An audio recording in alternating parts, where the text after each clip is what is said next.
You probably don't know or care who I am, and I prefer to keep it that way. I'm only here to express my frustration and concerns about a specific member in the Beyblade community. Some of you might not know this, but the Beyblade community is riddled with controversies and scandals behind the scenes. However, there's one member who I believe, despite causing harm towards the community, has received an insufficient amount of attention.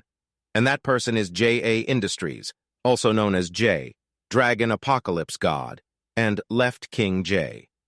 A well-liked member in the Beyblade community, known for their skills in metal fight along with being a prominent organizer for WBO tournaments in the Midwest. However, J has a dark history that is going unnoticed, and I believe individuals should be held accountable for their actions and not be a part of this community any longer.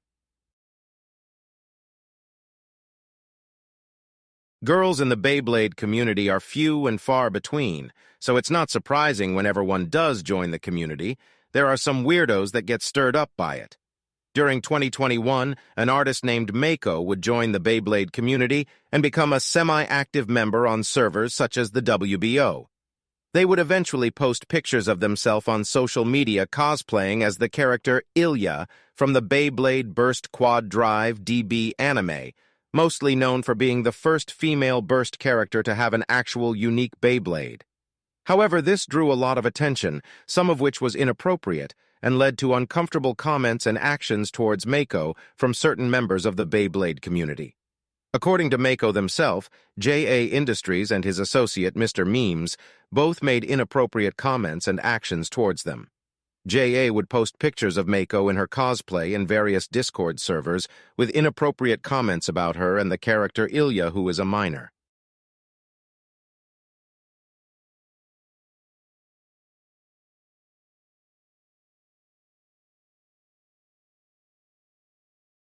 Mr. Memes even created a meme featuring the character Ilya in a swimsuit and Mako in her cosplay. J.A. then made a comment suggesting that Mako is legal to start an OnlyFans account, which was extremely creepy given the number of times he had posted pictures of her on various servers. Mako was understandably uncomfortable with the non-consensual sexualization of herself and an anime character who is a minor and would call out J.A. and Mr. Memes. However, some of you might be thinking that this might be blown out of proportion. Mako did post pictures of herself on the internet after all, so of course there are going to be people who will sexualize her, right? While yes, that is true in most online communities, it still doesn't make it right or excusable that someone in a safe-for-work cosplay is getting sexualized without consent. This is just a normal person who just felt like cosplaying just because it would be fun. Nothing more. Everyone in the community deserves equal respect with each other, regardless of their gender. J.A. and Mr. Memes would eventually apologize to Mako, however only after Mako called them out on their behavior. J.A. would tell Mako how guilty he felt for contributing to the cycle of toxicity towards women and state how it was not okay in the slightest. However, J.A.'s recent comments really shows his true character. He uses Mystic, a horrible member of the community who is now banned, as an excuse that the Mako situation was overblown and unnecessary, showing that he was never really sorry to Mako and didn't feel any remorse at all. He was clearly more upset by the fact he got caught, rather than him and Memes being creepy towards this individual and used quote-unquote Mystic overblowing the situation as an excuse for this mess. If he truly was sorry to Mako, rather than pulling any excuse he finds to make the situation seem less severe, he can simply own up to his mistakes and move on. Really shows how genuine this guy is, huh? If you thought Mako was the only example of Jaya being creepy around girls, you're sadly mistaken. In 2021, J.A. exhibited troubling behavior towards another girl named Millie, who was fairly new to the Beyblade community. Despite her limited involvement, J.A., who was a moderator on this server, acted strangely towards her. He would offer one-on-one lessons about Beyblades to Millie, which was concerning given that she was only 14 at the time, while J.A. was about to turn 19. The situation became even worse when J.A. allegedly asked Millie to go through her closet to determine her jean size, and even went as far as to ask them to turn on their camera in a voice chat with other people in it. Several people who were present in the voice chat felt uncomfortable with this and were weirded out. Although the voice chat was not recorded, the screenshot of it, along with the multiple members, have confirmed that this situation did in fact occur. Whenever J.A. was confronted about the situation, he would change the subject rather than providing his perspective on the matter, and would even joke about the matter at times, attempting to cover up this act.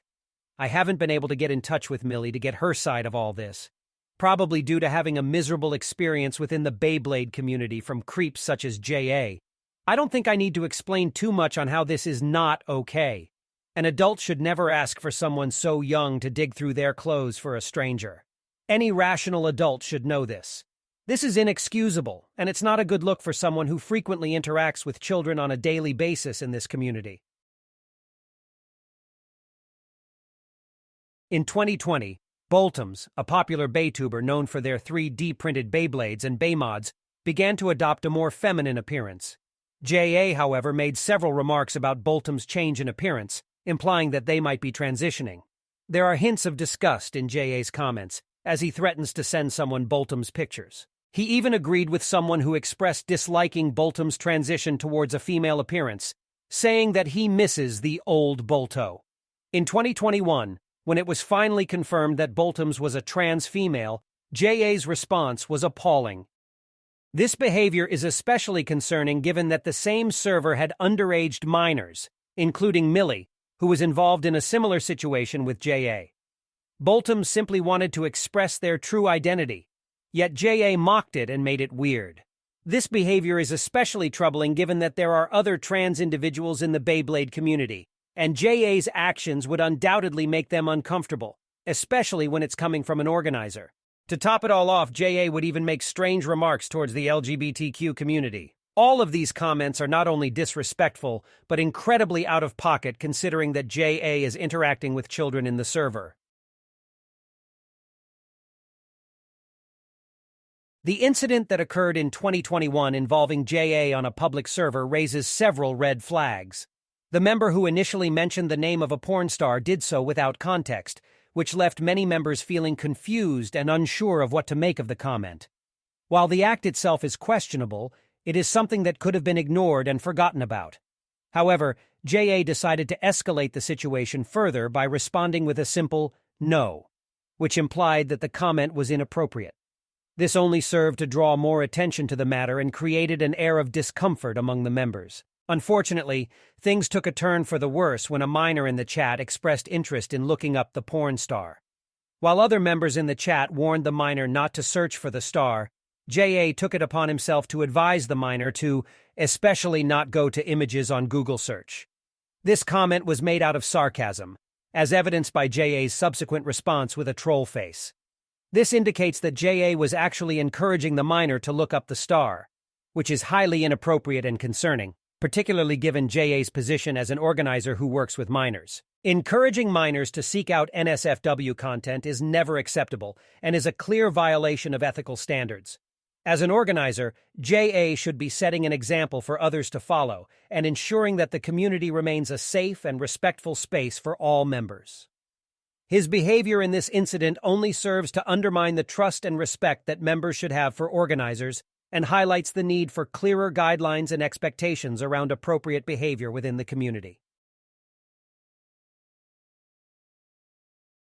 Here are other numerous examples of J.A. engaging in inappropriate behavior in Discord servers that contain children within the Beyblade community.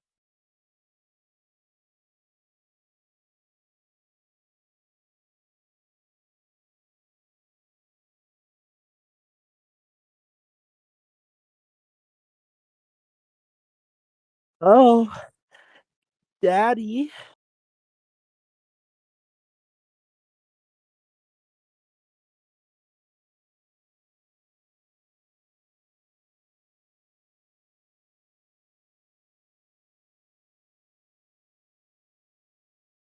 As you can see, he frequently posts sexual references through GIFs, images, and comments.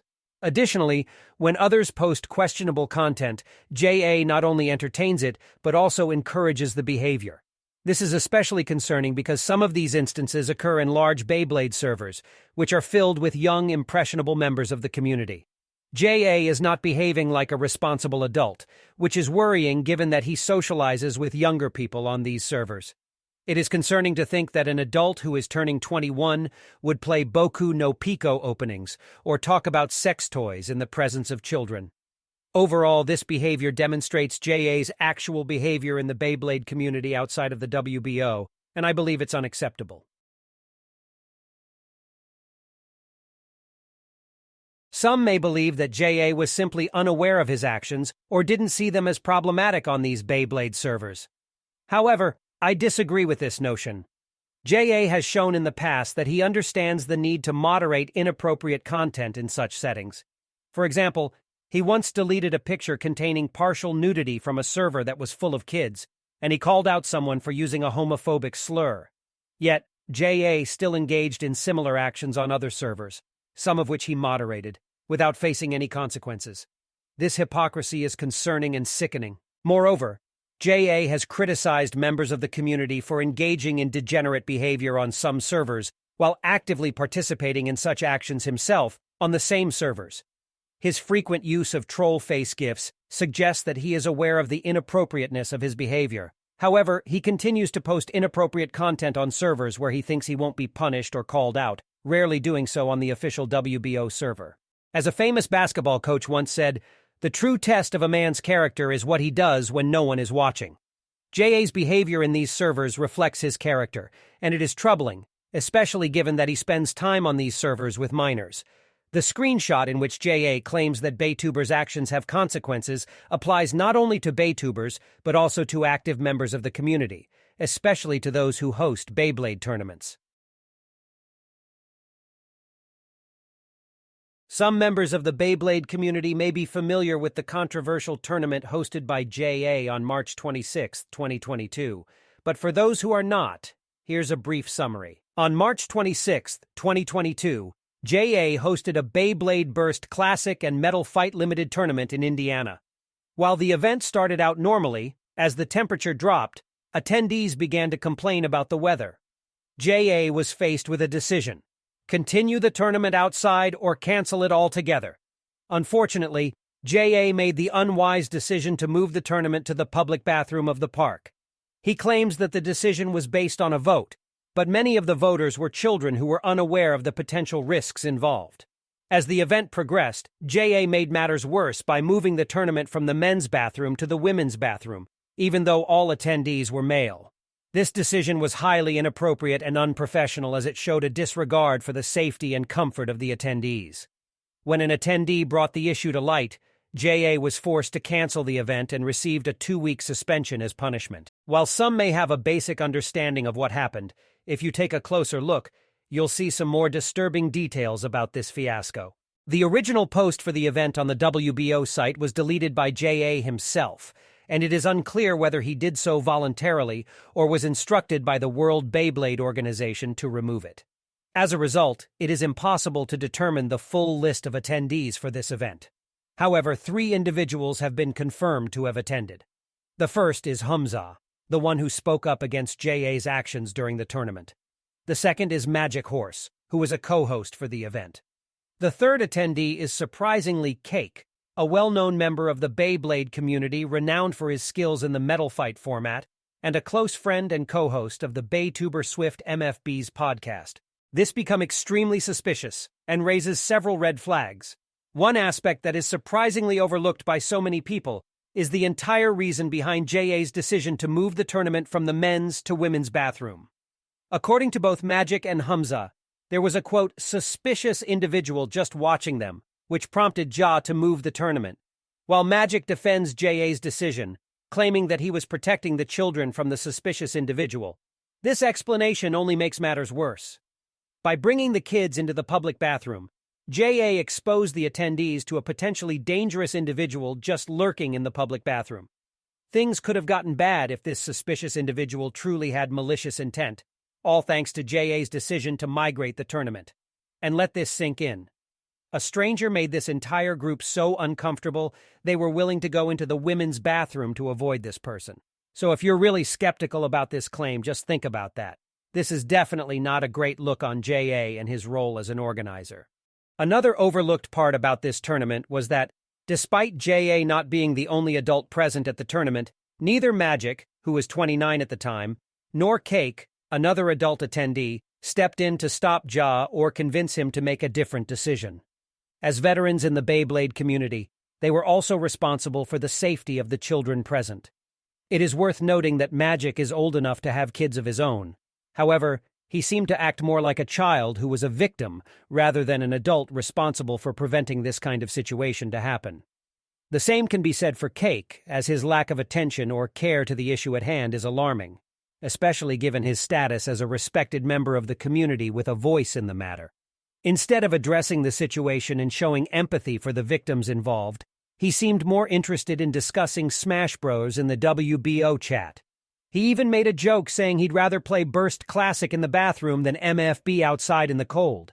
This is alarming, as he had the power to speak up and make a difference during and after the tournament, but he chose not to. As a result, Magic and Cake ultimately failed to protect the younger attendees from this awful predicament. Magic Horse defended JA's decision to move the tournament to the women's bathroom, citing that JA was trying to save the tournament. However, it is unbelievable that JA would prioritize the tournament over the safety of the attendees.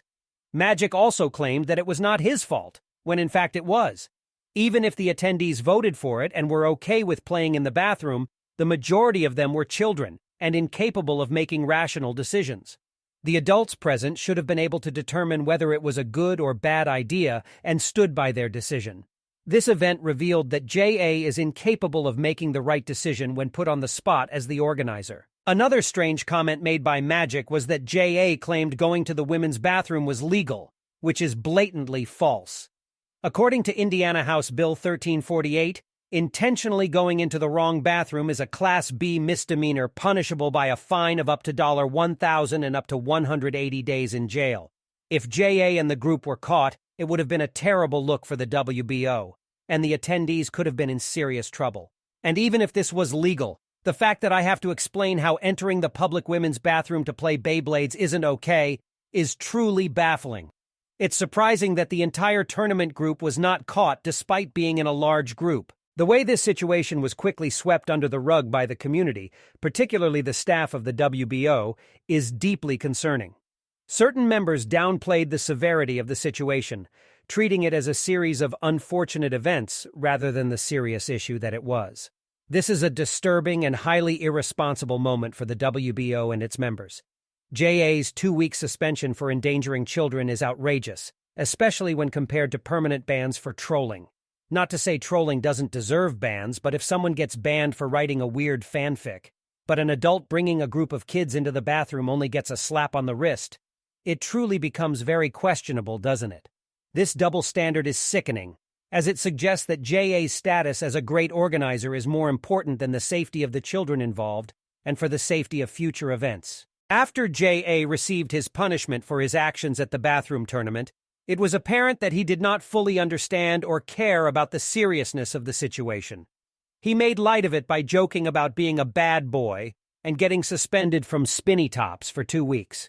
He even went so far as to make a joke about bathrooms having rights, which is extremely upsetting given that he actually put children in danger from this.